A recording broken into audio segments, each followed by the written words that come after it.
Today's topic is basic terms. NCERT में ये first chapter introduction to accounting का part है. What do you mean by basic terms? जब भी हम अकाउंट्स करते हैं तो उसमें कुछ ऐसी टर्म्स आती हैं जैसे हमने पीछे किया था transactions, debtors, creditors, assets, liabilities, ठीक है, सो ऑन. तो यहाँ पे ये जो मेन टॉपिक है आपका basic terms, it is most important. अगर आपको ये बेसिक टर्म्स ही क्लियर नहीं होंगी तो फिर आपको अकाउंट्स में जब भी आप अकाउंट्स बनाओगे तो ये सारी टर्म्स आपको आएंगी तो आप वहां पे कंफ्यूज हो जाओगे, बार बार उसका मीनिंग देखोगे. तो आपको ये बेसिक टर्म्स की नॉलेज होनी बहुत जरूरी है एंड तक. ये नहीं है कि आपने जस्ट इसको एक बार बस थ्योरी पर्पस के लिए पढ़ना और छोड़ देना. नहीं, आपको इसका पता होना चाहिए. ट्रांजैक्शंस क्या होती हैं, who are the debtors, who are the creditors, assets क्या है, लायबिलिटीज क्या है, गुड्स क्या होती हैं, वेरियस सर्विसेज, स्टॉक क्या होता है, परचेज, सेल. तो आपको इसके बारे में इंफॉर्मेशन होना बहुत जरूरी है. तो now start basic terms. Business transaction first term. अभी हमने स्टार्ट जब भी करते हैं हम कहते हैं कि बिजनेस अकाउंट्स का फर्स्ट स्टेप ही है कि ट्रांजैक्शन आइडेंटिफाई करनी है. अब what is transaction, what are transactions? अब ट्रांजैक्शंस होती क्या है? A persons dealing in money और मनीज वर्थ. जब भी हम, आपको मैंने पहले भी बताया था कि मॉनेटरी टर्म्स में जब भी आप कोई भी जैसे परचेज कर रहे हो, सेल कर रहे हो, ठीक है, जो भी चीज मॉनेटरी टर्म्स में होगी उसको आप बोलोगे ट्रांजैक्शंस. जैसे परचेज गुड्स या सेल ऑफ गुड्स या रिसीट या पेमेंट टू क्रेडिटर और expenses incurred in the business. It can be cash और क्रेडिट. जो आपकी ट्रांजेक्शन्स है वो कैश और क्रेडिट दोनों में हो सकती हैं. कैश मीन्स आप ऑन द स्पॉट आप पैसे दे रहे हो, पेमेंट कैश के थ्रू कर रहे हो, एंड क्रेडिट जब आप उधार लेके आते हो. Okay, now second is capital. What is capital? Capital means जब ऑनर, प्रोप्राइटर बिजनेस शुरू करता है तो वो बिजनेस में इन्वेस्ट करता है अमाउंट. अब वो बिजनेस में it may be in cash और in the form of goods. वो कैश भी ला सकता है या गुड्स के तौर पे. For example, Ram started business for cash ₹1,50,000. That means Ram ने जो बिजनेस में कैश लेके आया, वो जिससे उसने बिजनेस को शुरू किया, कमेंस किया, दिस इज कॉल्ड कैपिटल. अब यहाँ पे कंफ्यूजन होती है कि क्वेश्चन पुट होता है, मैम परचेज भी तो फिर बिजनेस में परचेज करके लेके आए हैं तो उसमें भी तो कैश, सेल करते हैं तो उसमें भी तो कैश आता है, और परचेज गुड्स करके लाते हैं तो फिर वो कैपिटल क्यों नहीं? इनिशियल इन्वेस्टमेंट जब बिजनेस को शुरू करना होता है, स्टार्टिंग पॉइंट पे, उस टाइम पे जितनी भी आइटम्स होती हैं, जो भी वो गुड्स लेके आता है, सपोज करो वो कोई फर्नीचर लेके आ रहा है या वो कोई एसेट बिल्डिंग उसने ली है अपनी, या वो कैश लेके आ रहा है, तो उसको हम ऑनर की कैपिटल ही बोलेंगे. Okay, amount invested by the owner in the form of cash or goods. Clear? Now next is drawing. Now what are drawings? अब drawings क्या होती हैं? Drawings होती हैं अब ऑनर जब बिजनेस में पैसा लेके आता है या गुड्स लेके आता है स्टार्टिंग में, तो हम उसको बोलते हैं वो उसकी कैपिटल है. अब ऑनर ने क्या किया, अपने पर्सनल यूज के लिए बिजनेस से पैसा निकाल लिया, ठीक है, तो उसको हम बोलेंगे ड्रॉइंग. ड्रॉइंग मीन्स मनी और गुड्स और both withdrawn bye honour from business for his personal use. अब देखो, बिजनेस के लिए जो हम पैसा लेके आ रहे हैं वो बिजनेस के काम आना चाहिए. अब उसमें से हमने क्या किया, फर्नीचर की जरूरत थी घर में तो हमने फर्नीचर ले लिया बिजनेस से, ऑफिस से. अब वो जो ऑफिस यूज का फर्नीचर है, अगर ऑनर पर्सनल यूज के लिए उसको लेके आएगा तो हम उसको ड्राइंग बोलेंगे। नंबर 2, अगर कैश ले रहा है, सपोज करो उसने अपना रेंट पे करना है और उसने क्या किया, बिजनेस से कैश ले लिया, ठीक है, तो वो जो कैश है जो उसने बिजनेस से विड्रॉ करवाया, निकलवाया है, also called drawing. Clear? Now next is stock. Stock means goods which are left unsold in the business. अब जो गुड्स आपने अभी सेल नहीं की है, आपके बिजनेस में ही है और आप फर्दर उसको सेल के लिए यूज कर रहे हो, फॉर बीइंग टाइमिंग आपके लिए वो क्या है, स्टॉक है। और ये स्टॉक अगर एट द एंड होगा तो आप इसको बोलोगे क्लोजिंग स्टॉक, और अगले साल के लिए for the next year it becomes opening stock. Clear? Now next is goods. अभी हम बोल रहे हैं कि कैपिटल में भी हमने किया कि ऑनर कैश और गुड्स की फॉर्म में ला सकता है, फिर हमने ट्रांजैक्शन में भी कहा कि sale and purchase of goods है, स्टॉक में भी हमने कहा कि goods. No, what are goods? अब गुड्स क्या होती हैं? द प्रोडक्ट्स, जितने भी प्रोडक्ट हैं इन विच बिजनेस डील इन। अब जितने भी प्रोडक्ट जिसके साथ बिजनेस की डीलिंग होती है, जिसके साथ वो डील करता आगे, दिस इज कॉल्ड गुड्स। जैसे purchased for the purpose of resale, इसको आप जो भी गुड्स है आपकी, आप उन्हीं प्रोडक्ट्स को लेके चलोगे जिसको आपने आगे फर्दर रीसेल के पर्पस के लिए आपने परचेज किया है। Clear? No, come to point, purchases.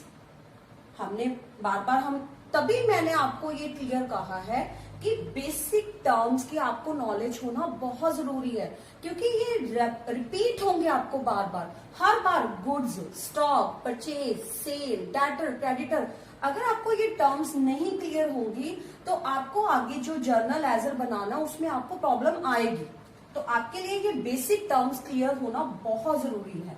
Next is purchases. अब what do you mean by purchases? Goods bought for resale। जब भी आप बिजनेस में किसी आइटम को आप खरीदते हो उसको रीसेल पर्पस के लिए, अगर आप बिजनेस में बिजनेस के लिए ही खरीद रहे हो कि ओनली बिजनेस में ही यूज करना, आपने आगे उसको फर्दर रीसेल नहीं करना, तो वो आपका परचेज नहीं कहलाएगा।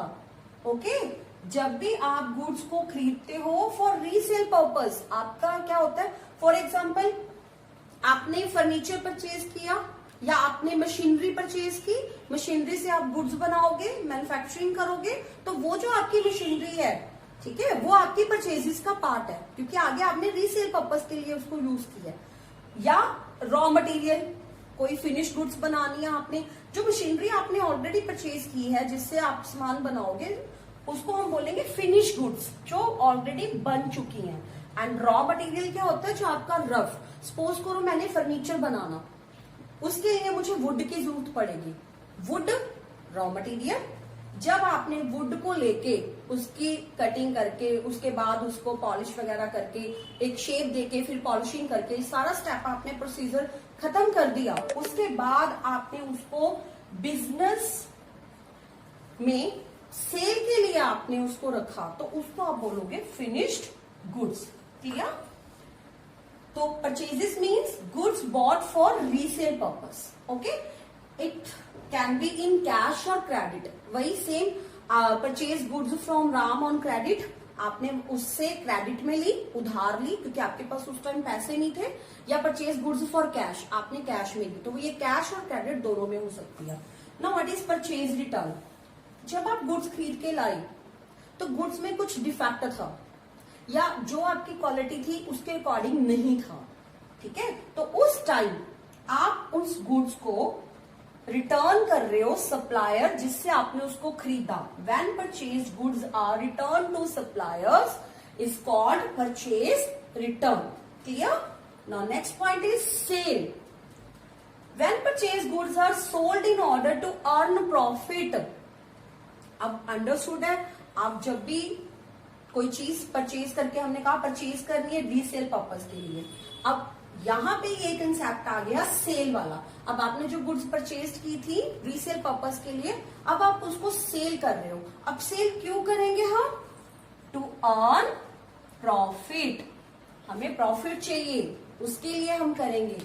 Sales are total revenue from goods sold, जो आपने गुड्स सोल्ड की है उसका जो टोटल रेवेन्यू है वो आपका सेल होगा।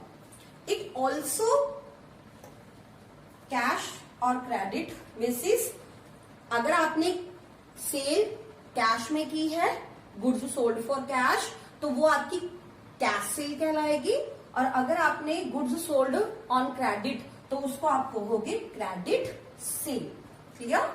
Now next is sale return. Sale return, when goods sold are return from customer. अब यहां ध्यान से देखना, परचेजेस में आपने सप्लायर से गुड्स खरीदी, अपने बिजनेस में लेके आए, और सेल में आपने क्या किया कि कस्टमर को गुड्स आपने बेची। ओके, आपने सेल की। ठीक है, तो अब यहाँ पे जब आपकी गुड्स जब आपने सेल की, उस टाइम पे जो भी प्रॉब्लम हो सकता है, मटेरियल की प्रॉब्लम हो, क्वालिटी की प्रॉब्लम हो, तो कस्टमर भी आपको रिटर्न करेगा। ओके, तो यहां जब कस्टमर आपको गुड्स रिटर्न कर रहा है तो उसको हम कहेंगे cell return. Clear? Now next, अब ये परचेज और सेल इससे ही लिंक्ड टॉपिक है आपका, जो नेक्स्ट हम कर रहे हैं, डेटर्स एंड क्रेडिटर्स। जब आपने परचेज की, ओके, आपने परचेज की, जब कैश परचेज की इट्स ओके, जब आपने क्रेडिट परचेज की, तो जिससे आपने क्रेडिट उधार परचेज की, यानी कि कौन? सप्लायर, जिसने आपको गुड्स ऑन क्रेडिट बेसिस पे दी, तो उसको आप बोलोगे creditors. Person from whom goods or services are purchased on credit by the business, उसको हम कहेंगे क्रेडिटर। और ये आपकी लायबिलिटी हुई। अब लायबिलिटी क्यों हुई? लायबिलिटी इसलिए हुई कि फ्यूचर में आपने उसको पे करना है, तो आपने उसको अपनी लायबिलिटी मान लिया। अभी आप पे नहीं कर सकते, तो आपको फ्यूचर में पे करना, तो वो आपकी लायबिलिटी है। नाउ नेक्स्ट, आपने सेल की, क्लियर, आपने गुड्स सोल्ड की कस्टमर को। अब कस्टमर जो है, वो कस्टमर जो आप जिनको आपने क्रेडिट सेल की, नॉट कैश, ओनली क्रेडिट, आपने उधार सेल की। अब जिसको आपने उधार सेल की, the person to home business has sold goods और सर्विसेज ऑन क्रेडिट, जिसको उधार दिया है हमने गुड्स और सर्विसेज, उसको हम बोलेंगे डेटर्स। और डेटर्स हमारे बिजनेस के लिए एसेट्स है। अब देखो, अगर आपने सेल कैश सेल की तो वो पैसा आपके पास आ गया, वो भी एसेट है आपके बिजनेस की। अब अगर डेटर्स भी आपके एसेट्स कैसे हुई? आज वो पे नहीं कर सकते, लेकिन फ्यूचर में तो आपको पे करेंगे ना, बिजनेस को उससे रेवेन्यू होंगे ना, इसीलिए हमने उसको एसेट्स माना। अब इसी से लिंक्ड है bad debts. Okay, who are the bad debts?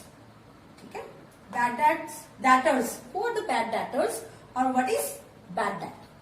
Bad debt होता क्या है? पहले हम कहेंगे bad debtors कौन होते हैं। debtors वो होते हैं जिन्होंने आपसे उधार लिया, ओके, और उन्होंने आप उधार लिया, यानी कि debtors। अब यही debtors आपको पेमेंट नहीं कर सकते, ड्यू टू इंसॉल्वेंसी, दिवालिया निकलना, उनका बिजनेस ठप हो गया, वो आगे फर्दर कुछ नहीं कर सकते, उनके पास पैसे नहीं है पे करने के लिए, तो वो क्या बन जाएंगे आपके लिए?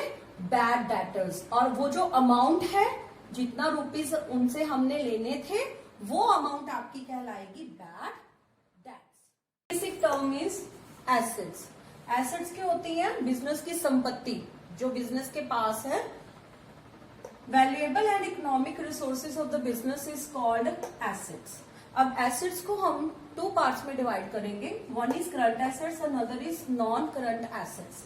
करंट एसेट्स होती है जो शॉर्ट पीरियड ऑफ टाइम के लिए होंगी आपकी, and it converted into cash with in 1 year. 1 साल में आप उसको कैश में कन्वर्ट कर सकती हो। तो वो होगी आपकी, फॉर एग्जाम्पल डेटर्स हो गया, स्टॉक हो गया, एक्सेट्रा। नॉन करंट एसेट्स होती हैं जो long period, more than 1 year आप उसको लेके चलते हो, तो वो आपकी है एसेट। कौन सी एसेट्स है? Non current assets. For example land, building and machinery. Okay, इनको हम फिक्स एसेट्स भी कहते हैं, क्योंकि आप कोई लैंड या बिल्डिंग 1 ईयर के लिए तो परचेज करोगे नहीं, या 1 ईयर के लिए तो यूज करोगे नहीं, वो आपकी long period of time use होती है।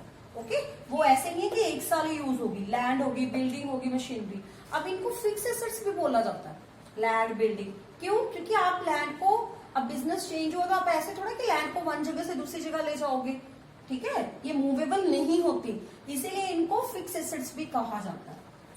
आगे non current assets further divided into 2 parts, tangible and non tangible.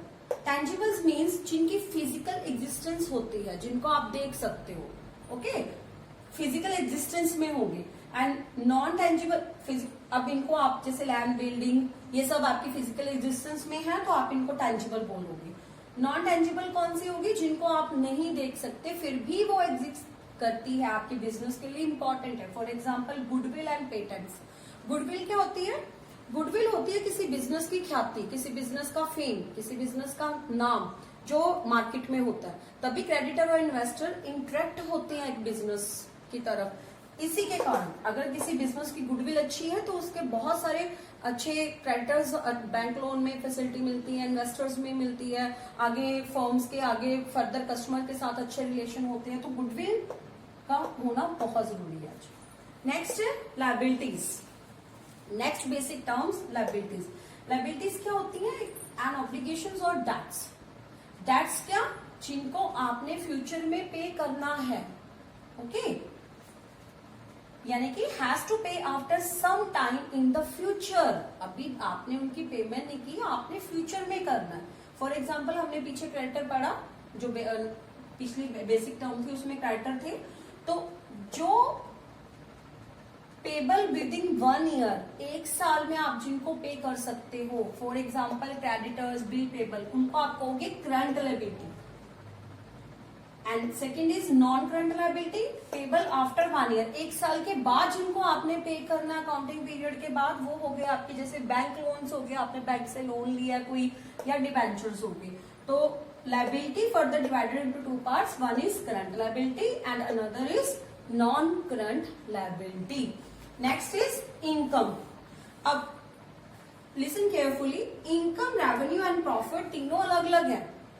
Income और रेवेन्यू में हमेशा स्टूडेंट्स कंफ्यूज होते हैं कि इनकम और रेवेन्यू दोनों सेम है।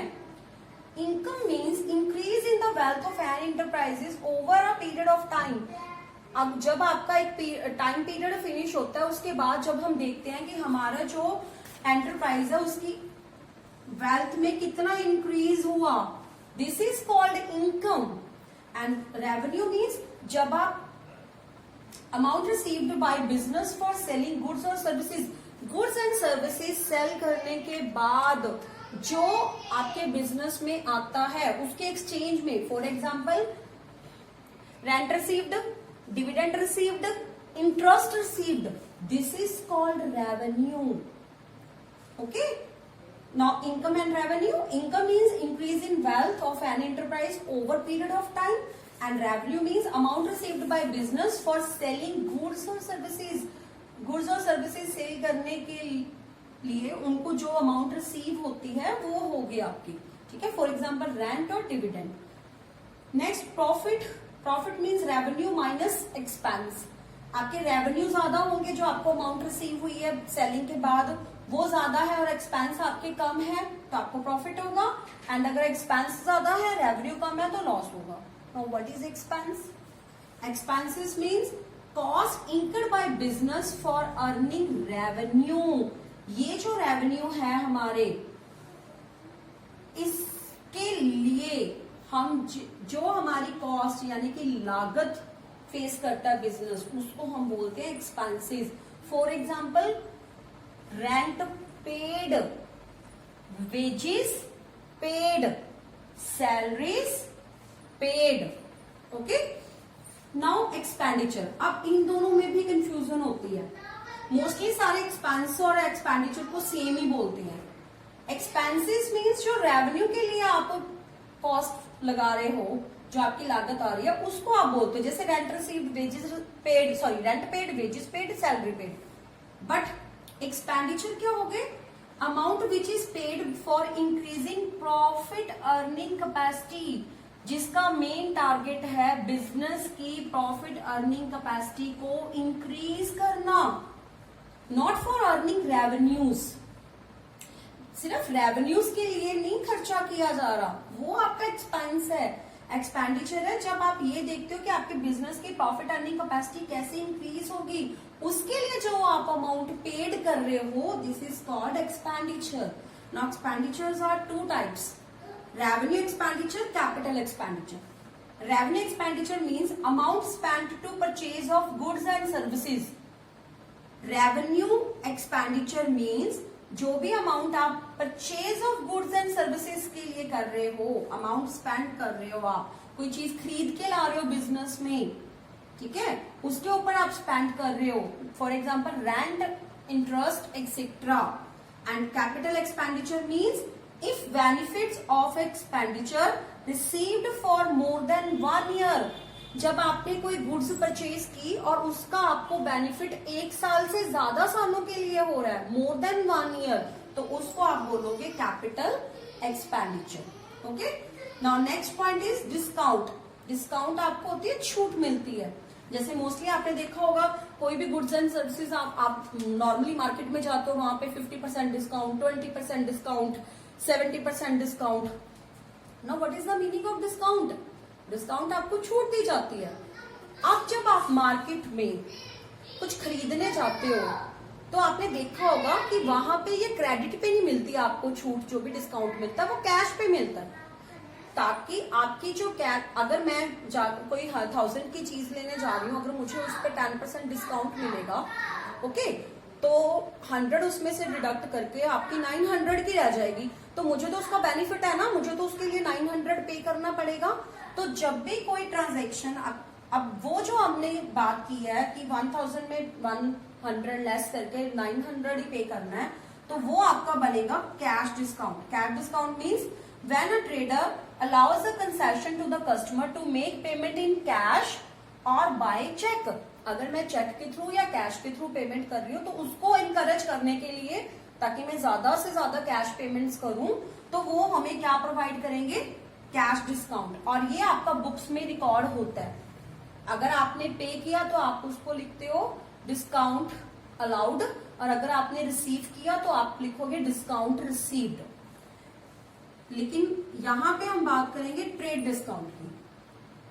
कैश डिस्काउंट हो गया आपका। Now what is trade discount? जब ट्रेडर बायर को एनकरेज करने के लिए कि वो बल्क में परचेज करे, ज्यादा से ज्यादा परचेज करे, उस टाइम पे वो एक agreed percentage of list price के साथ एक डिस्काउंट फिक्स कर देते हैं कि जैसे फॉर एग्जांपल कि 10% ट्रेड डिस्काउंट, तो उसने जितनी भी गुड्स परचेज की उसके ऊपर उसको 10% ट्रेड डिस्काउंट लगेगा।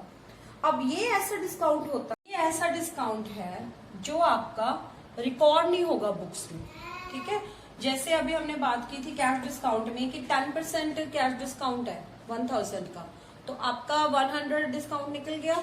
तो यहाँ कैश डिस्काउंट में तो हम शो करते हैं कि कैश डिस्काउंट आपका शो हो जाएगा डिस्काउंट रिसीव्ड 100, ओके, अगर आपने परचेज किया। लेकिन यहाँ जो ट्रेड डिस्काउंट है वहां पे आप जो वो 10% लगाया है वो आप शो नहीं करोगे। Only 1000 minus 100 900। तो आपकी जो एक्चुअल परचेजेस है in case of trade discount, आपकी जो एक्चुअल परचेजेस है वो आपकी होगी 900। इसीलिए हम कहते हैं कि इनको बुक्स में रिकॉर्ड नहीं किया जाता। और जो आपका कैश डिस्काउंट है वो आपका बुक्स में रिकॉर्ड होगा। और ये जब आपकी कैश पेमेंट्स है उसके कारण उसको इनकरेज करने के लिए कि ज्यादा से ज्यादा कैश पेमेंट्स हो और कस्टमर करे, तो उसके लिए हम कैश डिस्काउंट लगाते हैं। उसके बाद लास्ट है वाउचर्स। वाउचर्स क्या होते हैं? Written documents through which financial transactions are recorded in the books, ऐसी ट्रांजेक्शन जिसको बुक्स में रिकॉर्ड किया जाता है, फाइनेंशियल ट्रांजेक्शन्स को, ऐसे डॉक्यूमेंट्स जिसके लिए हमने फाइनेंशियल ट्रांजेक्शन्स को रिकॉर्ड करना है, तो वो हो गए आपके वाउचर्स। Thank you.